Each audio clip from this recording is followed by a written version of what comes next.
बजरिया ले ले यहा जोड़ा कमरिया कौनो दुकानिया से। राजा जइहा जमुई बजरिया ले ले यहा जोड़ा कमरिया कौनो दुकानिया से, कौनो दुकानिया से। ए राजा हो बोलबम जइबै संगहि दोनों सफरिया से। ए राजा हो बोलबम जइबै संगहि गाड़ी सफरिया से। ए राजा हो बोलबम जइबै संगहि गाड़ी मारुतिया से। ए राजा हो बोलबम जइबै संगहि टाटा सफरिया से।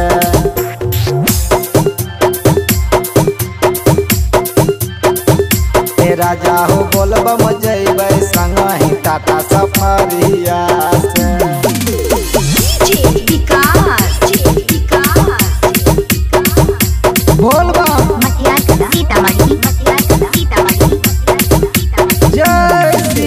लई भना कमरिया पिया त जइब हमारूस हो।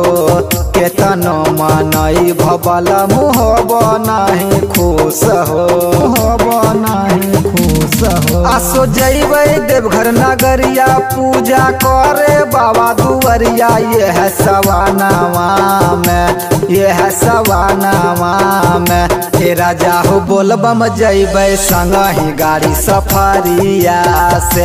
ए राजा हो बोलबम जइबै संगहि टाटा सफरिया से। ए पिया हो बोलबम जइबै संगहि गाड़ी सफरिया से। ए राजा हो बोलबम जइबै संगहि गाड़ी सफरिया से। ए राजा हो बोलबम जइबै संगहि गाड़ी सफरिया से। ए राजा हो बोलबम जइबै संगहि टाटा सफरिया से।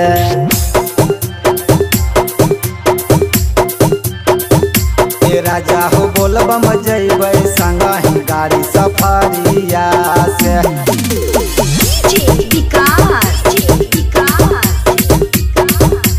बोलबम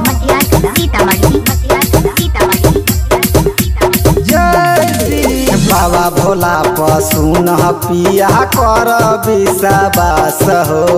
देवघर जाए से हमारा कर काहे निराश हो, कर काहे निराश हो।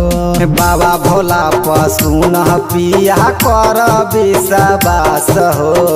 रोहित रंगीला हमारा कर काहे निराश हो, निराश हो। पिया महना मोरा कहनमा जइबै अब किला गनमा बाबा अंगनावा में। राजा हो बोलबम जइबै संगहि अब की सवानामा में। पिया हो बोलबम जइबै संगहि अब की सवानामा में। राजा हो बोलबम जइबै संगहि अब की सवानामा में। पिया हो बोलबम जइबै संगहि चल सवानामा में। Presented by Rana recording studio Dighi Jamui.